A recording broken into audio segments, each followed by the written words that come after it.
Okay, so yeah, Passing is now on Netflix, which is good because I missed it at the London Film Festival, unfortunately. You know what I mean? It was one of those films I wanted to see, but conflicts and everything like that.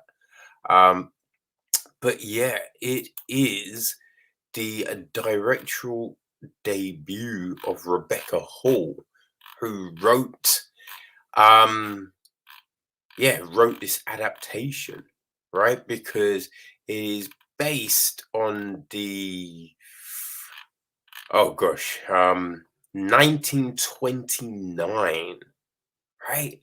1929 novel by Nelle Larsen, right? And it's funny, Larsen, she only wrote two books, this and Quicksand before that.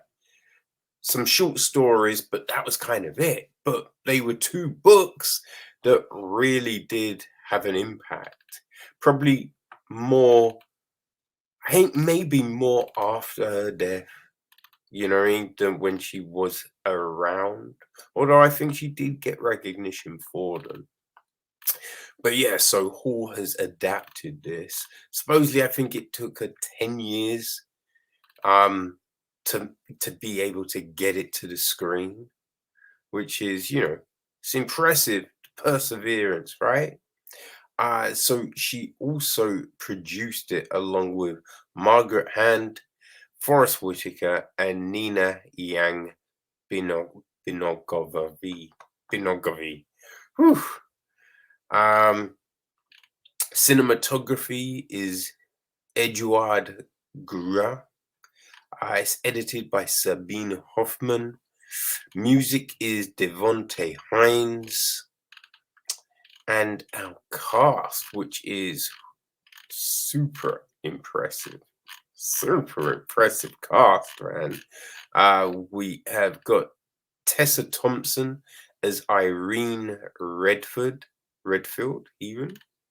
Um, Andre Holland plays her husband, Brian Redfield. We've got Ruth Negga as Claire Bello. And Alexander Skarsgård plays her husband, John Bello. We then have Ashley Ware Jenkins as Zoo. She is Irene's help in the house. You have Hugh Wentworth, who's played by Bill Camp.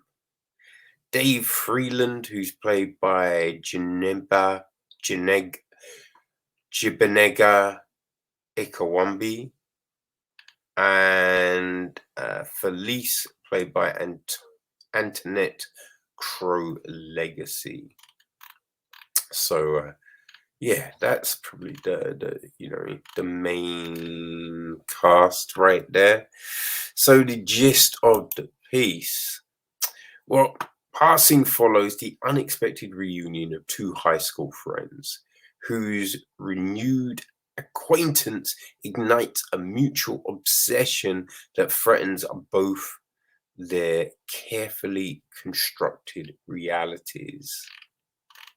So yeah, it's shot in black and white, right? Monochrome, as a professional may say, which is very interesting because I think it does add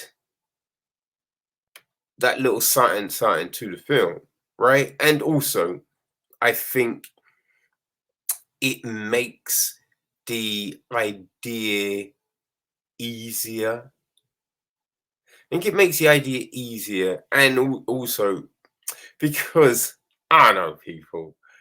It's a weird one because I think you just look at Negga and Thompson, and you're just like, yeah, obviously both are black, right? Which is one of those crazy things, but it's like, yeah, it's a weird one because I definitely understand the situation. So the whole thing is, and the title being Passing is being able to pass as white, right? It was this. idea that, Larsen had in her book. But it's also something that, it gets talked about all the time. I mean, well, I guess it depends, you know what I mean? Where you're floating around when you hear these things. But yeah, it's something, people.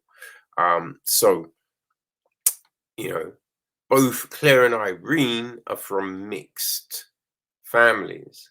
So, they're lighter skinned, right? Irene is lighter than Brian, her husband, uh, which then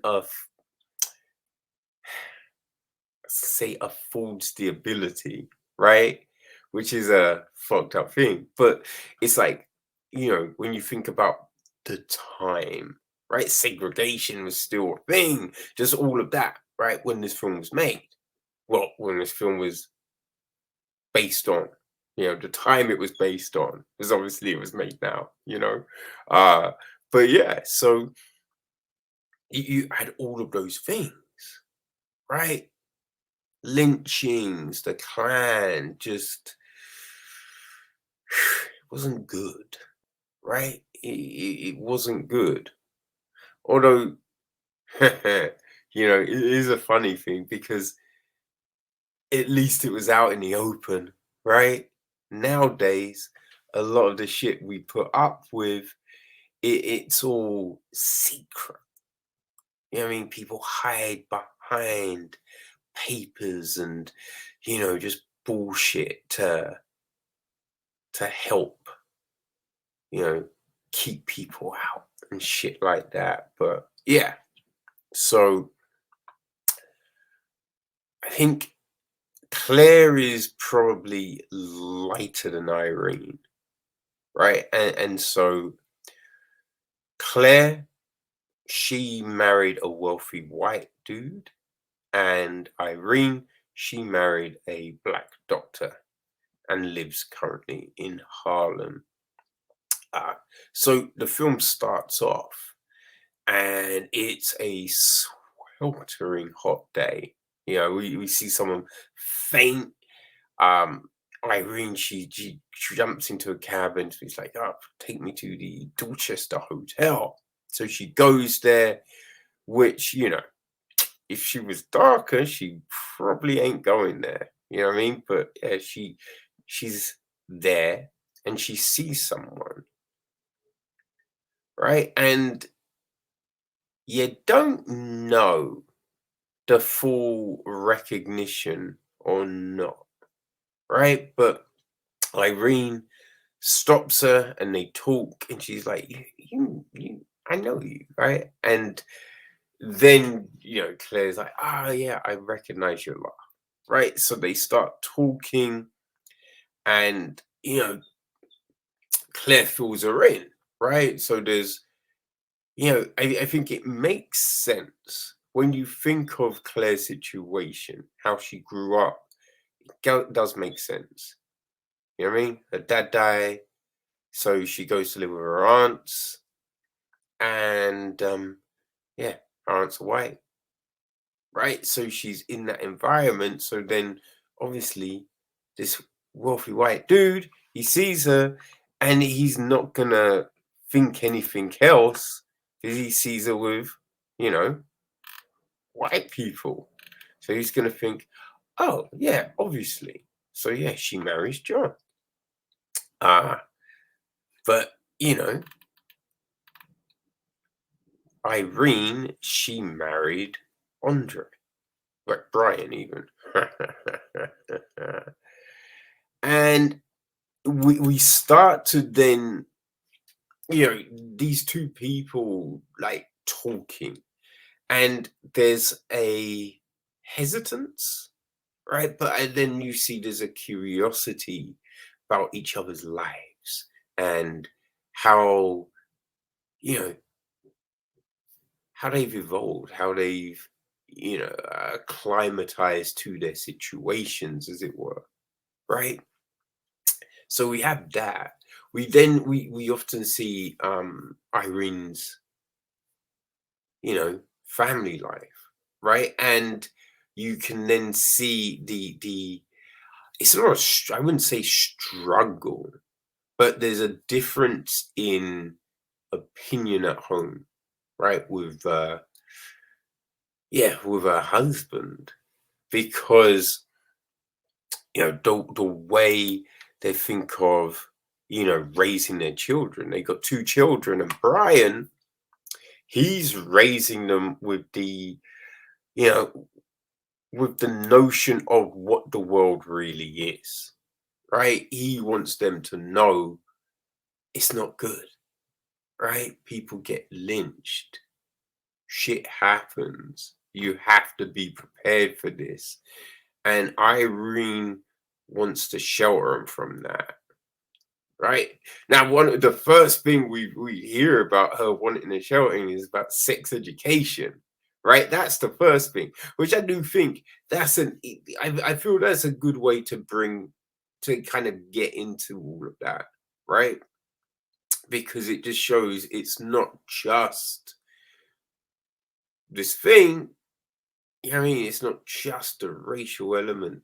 She's just trying to protect the kids and have them grow up without notions of all these things, right? She wants to secure their innocence, you know what I mean?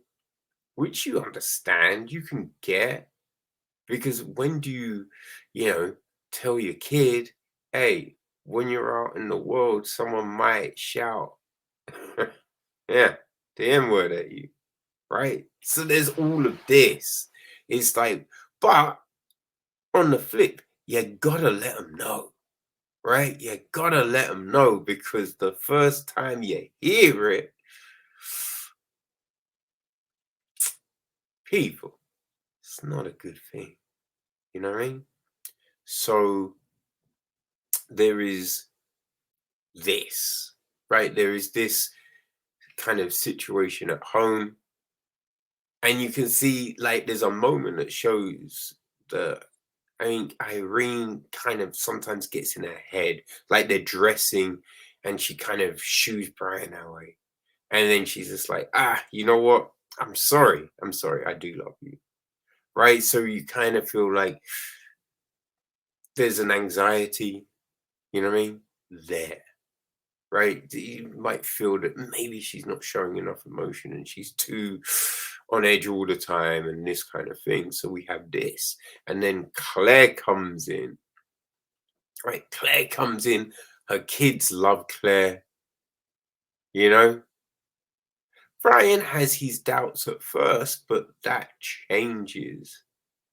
And Claire wants to spend more and more time with them, which is an interesting thing. And Irene, she's part of like the Black activist community, and she hosts a lot of parties and goes to a lot of parties, right? With there's a lot of white authors and people that come to these parties, right? Which you think, oh, boom, that's good, right? We're starting to get this integration. The push for change would be coming from stuff like this. But it's like you see the parties, and hey, it makes sense. You know what I mean? Because even people that be like, I'm progressive, aren't always as progressive as they'd like you to think, right? Because there's still ingrained prejudices or thoughts and notions and stuff like that. So yeah, like the scene, I mean, there's one scene and Hugh, the author, he says to Irene, but she spills the beans on Claire to him, and he's just like, you'd never have known. I mean, is there something intrinsic in you people that allows you to know, to sense the difference?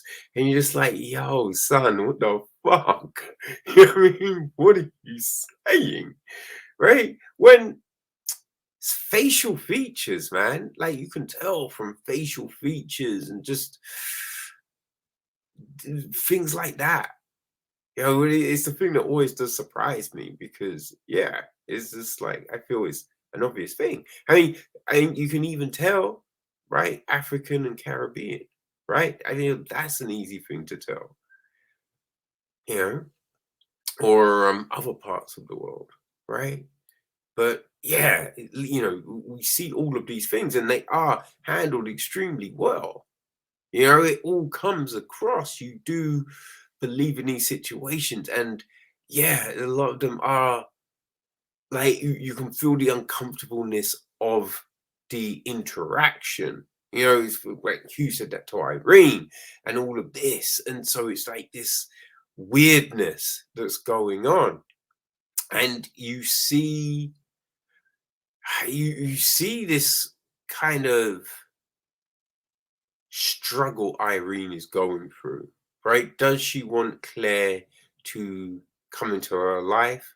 Because she obviously likes Claire, you know, but Claire represents this different life, this possibly easier life, all right? But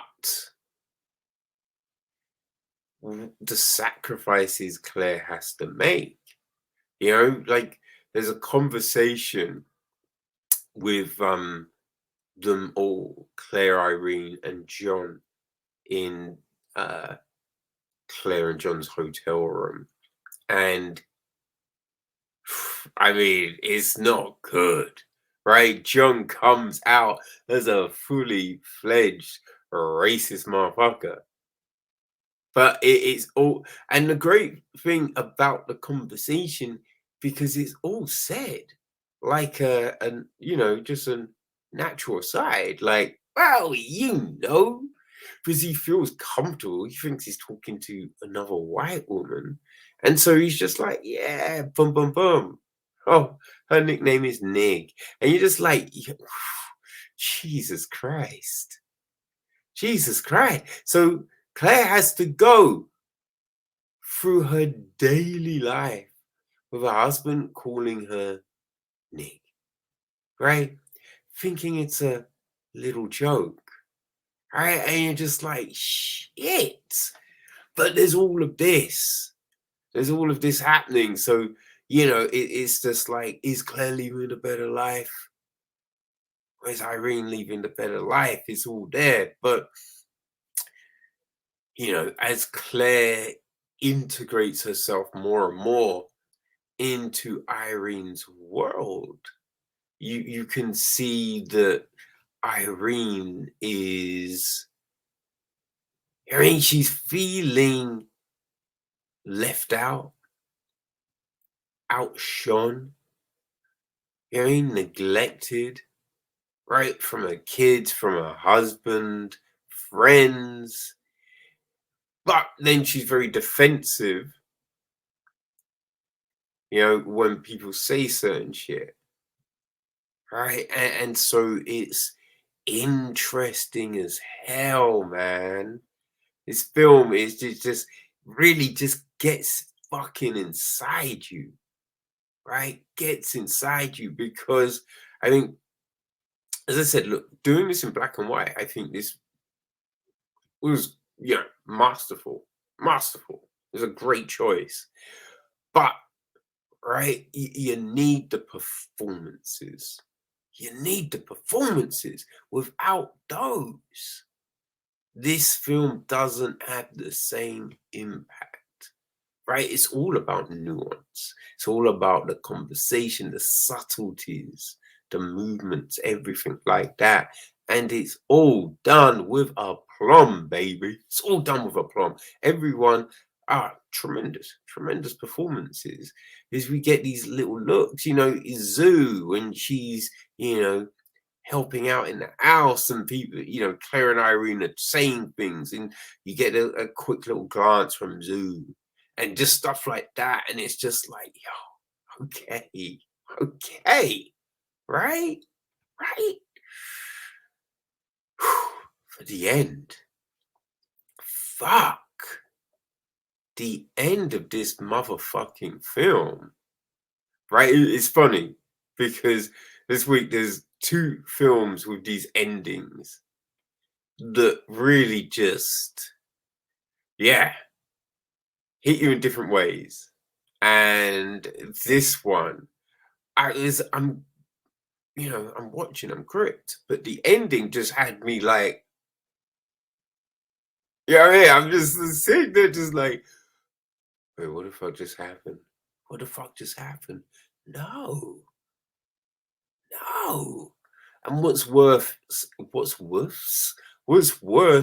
is then the way it has to be handled, and you're like, oh, god god damn it, and it just, I know, man. It just had all these emotions just flood you, right?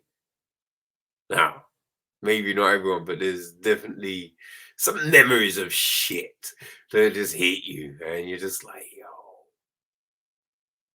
this is fucked up, man. This is fucked up.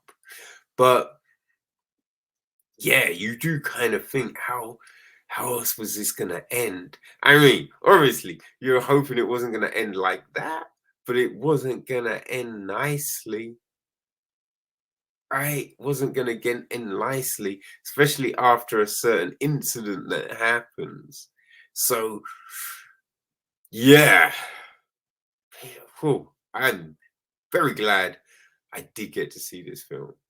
Um, yeah, it's one of those films that isn't gonna be in you know, your rotation necessarily. Like, you will go back to it, but not as regularly, maybe, as some films. But that's not because it's bad. It's just because, man, it's so emotional, right? And that's like, those deep seated emotions, right? Not just that happy and joy, excitement when you're watching something, but the stuff that sits inside you, takes root, right? That really just has you thinking once the fucking screen stops. You know what I mean? That permeates into your soul and makes you just reflect on what that shit would have been like those times and times now, right? The struggle and just the predicament people find themselves in. So yeah, you know what I mean? And it's just like, yo, you, man, you can't just be on that tip 24/7. So yeah, it's not gonna be in the general rotation, but I definitely will be coming back to this at some point. And it's something that you will recommend to people because it is something definitely worth watching, which is great because it's on Netflix. So yeah, people will be able to do that. Um, but yeah, people passing is, I think it's tremendous for a first time, writer director, right? Very good. And as I say, performances, oh, so good. It's just the way it's lit, right? Just the clothes, everything just looked so good, and it really just sucked you into those times, right? Sucked you into those times. So yeah, if you like, it's probably similar to, and it's funny, Negga was in that one too, Loving, right? When you look at those old time stories that deal with these situations, you have things like that. And there's a lot of other stuff, right? There's a lot of other stuff. But yeah, I would say people, um, it's definitely worth the watch, right? It's definitely worth the watch, and it will make you think. It will make you think, people. So yeah, be be prepared. Be prepared because it's not like, it's not for the light-hearted, And it's not that. It's just, it's not a happy-go-lucky film, right? It's not a happy-go-lucky film, and it's something that does hit the emotions. So yeah, think about the appropriate time to watch it, but people do check it out, all right? And that is Passing.